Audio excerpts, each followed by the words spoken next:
ಜಿಲ್ಲೆಯ ಇನ್ನೆರಡು ಕ್ಷೇತ್ರಗಳಲ್ಲೂ ತುರುಸಿನ ಸ್ಪರ್ಧೆ ಇದೆ. ಗಂಗಾವತಿ ಹಾಗೂ ಕುಷ್ಟಗಿ ಕ್ಷೇತ್ರಗಳಲ್ಲೂ ಗೆಲುವಿನ ಲೆಕ್ಕಾಚಾರಗಳು ತುಂಬಾನೇ ಇಂಟ್ರೆಸ್ಟಿಂಗ್ ಆಗಿವೆ.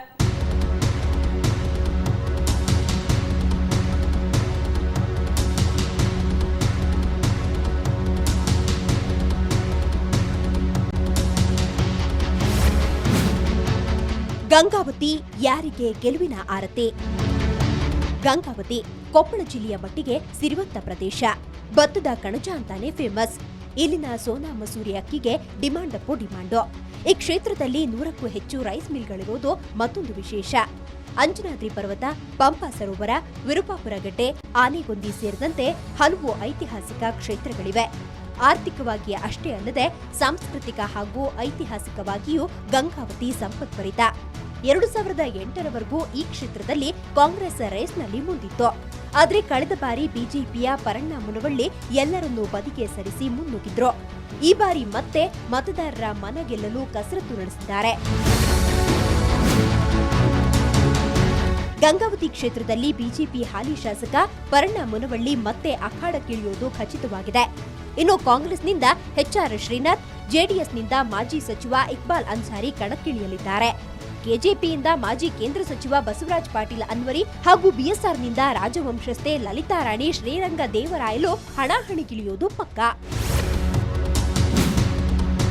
ಗಂಗಾವತಿ ಕ್ಷೇತ್ರದಲ್ಲಿ 40,000 ಲಿಂಗಾಯತ, 20,000 ಕುರುಬರು, 21,000 ಪರಿಶಿಷ್ಟ ಜಾತಿ ಹಾಗೂ ಪಂಗಡ ಮತ್ತು ಮುಸ್ಲಿಂ, ಕ್ರೈಸ್ತರು ಹಾಗೂ ಜೈನರನ್ನು ಒಳಗೊಂಡಂತೆ 80,000 ಅಲ್ಪಸಂಖ್ಯಾತ ಮತಗಳಿವೆ. 2004ರಲ್ಲಿ ಜೆಡಿಎಸ್ನಿಂದ ಗೆದ್ದು ಸಚಿವರಾಗಿದ್ದ ಇಕ್ಬಾಲ್ ಅನ್ಸಾರಿ 2008ರಲ್ಲಿ ಕಾಂಗ್ರೆಸ್ ಸೇರಿ ಕೈ ಸುಟ್ಟುಕೊಂಡ್ರು. ಈ ಬಾರಿ ಮತ್ತೆ ಜೆಡಿಎಸ್ನಿಂದ ಅದೃಷ್ಟ ಪರೀಕ್ಷೆಗಿಳಿದಿದ್ದು ಅಖಾಡ ರಂಗೇರುವಂತೆ ಮಾಡಿದೆ. ಅಲ್ಲದೆ ಕೆಜೆಪಿಯಿಂದ ಮಾಜಿ ಕೇಂದ್ರ ಸಚಿವ ಬಸವರಾಜ ಪಾಟೀಲ್ ಅನ್ವರಿ ಹಣಾಹಣಿಗೆ ಸಜ್ಜಾಗಿದ್ದು ಪರಣ್ಣ ಮುನವಳ್ಳಿಗೆ ಪ್ರಬಲ ಸ್ಪರ್ಧೆಯುಂಟಿದೆ. ಹೀಗಾಗಿ ಜಾತಿ ಲೆಕ್ಕಾಚಾರ ಕೂಡ ಇಂಟ್ರೆಸ್ಟಿಂಗ್ ಆಗಿದ್ದು ಲಿಂಗಾಯತ ಮತಗಳ ಜೊತೆ ಕುರುಬರು ಹಾಗೂ ಅಲ್ಪಸಂಖ್ಯಾತ ಮತಗಳ ಬೇಟೆ ಆಡಿದವರು ಗೆಲ್ಲೋ ಸಾಧ್ಯತೆ ಹೆಚ್ಚಾಗಿದೆ. ಕುಷ್ಟಗಿ ಯಾರಿಗೆ ಮತಗಳ ಹುಗ್ಗಿ? ಕುಷ್ಟಗಿ ಈ ಕ್ಷೇತ್ರದಲ್ಲಿ ದಾಳಿಂಬೆ ಹಣ್ಣು ಹೆಚ್ಚಾಗಿ ಬೆಳೆಯಲಾಗುತ್ತೆ. ಇತ್ತೀಚೆಗೆ ದಾಳಿಂಬೆ ಬೆಳೆ ಕೈಕೊಟ್ಟು ರೈತರು ಕಂಗಾಲಾಗಿದ್ದಾರೆ. ಇನ್ನು ಈ ಕ್ಷೇತ್ರ ಪ್ರತಿನಿಧಿಸೋ ಜನಪ್ರತಿನಿಧಿಗಳ ಪಾಡು ಅಷ್ಟೇನೆ. ಸತತವಾಗಿ 2 ಬಾರಿ ಗೆದ್ದು ಶಾಸಕರಾಗಿರೋ ಉದಾಹರಣೆ ಇಲ್ವೇ ಇಲ್ಲ. ಹಾಲಿ ಶಾಸಕ ಅಮರೇಗೌಡ ಬಯ್ಯಾಪುರ ಈ ಬಾರಿ ಗೆದ್ದು ದಾಖಲೆ ಮಾಡ್ತಾರಾ ಅನ್ನೋದೇ ಕುತೂಹಲ. ಕುಷ್ಟಗಿ ಕ್ಷೇತ್ರದಲ್ಲಿ ಹಾಲಿ ಶಾಸಕ ಅಮರೇಗೌಡ ಬಯ್ಯಾಪುರ್ ಕಾಂಗ್ರೆಸ್ ಅಭ್ಯರ್ಥಿಯಾಗೋದ್ರಲ್ಲಿ ಡೌಟೇ ಇಲ್ಲ. ಇನ್ನು ಬಿಜೆಪಿಯಿಂದ ದೊಡ್ಡನಗೌಡ ಪಾಟೀಲ್, ಜೆಡಿಎಸ್ನಿಂದ ಕೆ ಶರಣಪ್ಪ ಹಾಗೂ ಬಿಎಸ್ಆರ್ ಪಕ್ಷದಿಂದ ಗೋನಾಳ ರಾಜಶೇಖರ ಗೌಡ ಕಣಕ್ಕಿಳಿಯೋ ಸಾಧ್ಯತೆ ಇದೆ.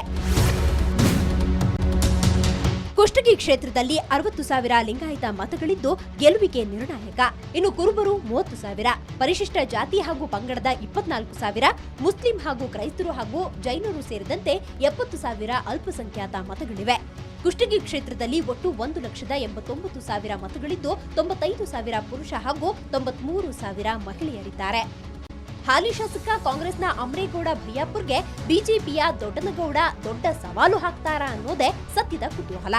ಇನ್ನು ಕಳೆದ ಬಾರಿ ಕೇವಲ 1,770 ಮತಗಳ ಅಂತರದಿಂದ ಸೋತಿದ್ದ ಕೆ ಶರಣಪ್ಪ ಈ ಬಾರಿ ಜೆಡಿಎಸ್ನಿಂದ ಸ್ಪರ್ಧಿಸಿ ಬಯ್ಯಾಪುರ್ಗೆ ಭಯ ಹುಟ್ಟಿಸಿದ್ದಾರೆ. ಅಲ್ಲದೆ ಬಳ್ಳಾರಿ ಮೂಲದ ಗಣಿ ಉದ್ಯಮಿ ಗೋನಾಳ ರಾಜಶೇಖರ ಗೌಡ ಕುಷ್ಟಗಿ ಕ್ಷೇತ್ರದಲ್ಲಿ ಹಣದ ಹೊಳೆ ಹರಿಸಿದ್ದಾರೆ. ಟ್ರಸ್ಟ್ ಮೂಲಕ ರೈತರಿಗೆಲ್ಲ ಉಚಿತವಾಗಿ ಬೋರ್ವೆಲ್ ಕೊರೆಸಿ ಪ್ರಚಾರದ ಗಿಮ್ಮಿಕ್ ನಡೆಸಿದ್ದಾರೆ. ಹೀಗಾಗಿ ಕುಷ್ಟಗಿಯಲ್ಲಿ ಬಿರುಸಿನ ಹೋರಾಟ ಕಂಡು ಬಂದಿದೆ. ಎಲ್ಲಾ ಹುರಿಯಾಳುಗಳನ್ನ ಹಿಮ್ಮೆಟ್ಟಿಸಿ ಅಮರೇಗೌಡ ಮತ್ತೆ ಗೆದ್ದು ಬಂದಲ್ಲಿ ಕುಷ್ಟಗಿ ಕ್ಷೇತ್ರದ ಮಟ್ಟಿಗೆ ಅದೇ ದಾಖಲೆಯಾಗಲಿದೆ.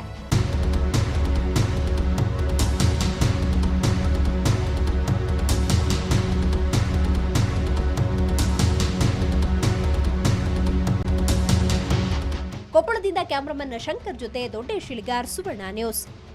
ಕೊಪ್ಪಳದಲ್ಲಿ ಕಮಲ ಮತ್ತೆ ಸಪ್ಪಳ ಮಾಡುತ್ತಾ? ಯಡಿಯೂರಪ್ಪ ಪ್ರಭಾವ ಕೆಜೆಪಿಗೆ ಲಾಭವಾಗುತ್ತಾ? ಬಿಜೆಪಿ ಕೆಜೆಪಿ ಗುದ್ದಾಟದಲ್ಲಿ ಕಾಂಗ್ರೆಸ್ ಜೆಡಿಎಸ್ನತ್ತ ಮತದಾರ ಚಿತ್ತ ಹರಿಯುತ್ತಾ? ಇದಕ್ಕೆಲ್ಲ ಚುನಾವಣೆಯಲ್ಲಿ ಸ್ಪಷ್ಟವಾದ ಉತ್ತರ ಸಿಗಲಿದೆ. ಇದು ಈ ಹೊತ್ತಿನ ವಿಶೇಷ. ನಾಳೆ ಮತ್ತೊಂದು ಜಿಲ್ಲೆಯ ರಾಜಕೀಯ ಚಿತ್ರಣ ನೀಡೋಕೆ ಮತ್ತೆ ಬರ್ತಿವೆ. ನೇರ, ದಿಟ್ಟ, ನಿರಂತರ ಸುದ್ದಿಗಾಗಿ ನೋಡ್ತಾ ಇರಿ ಸುವರ್ಣ ನ್ಯೂಸ್.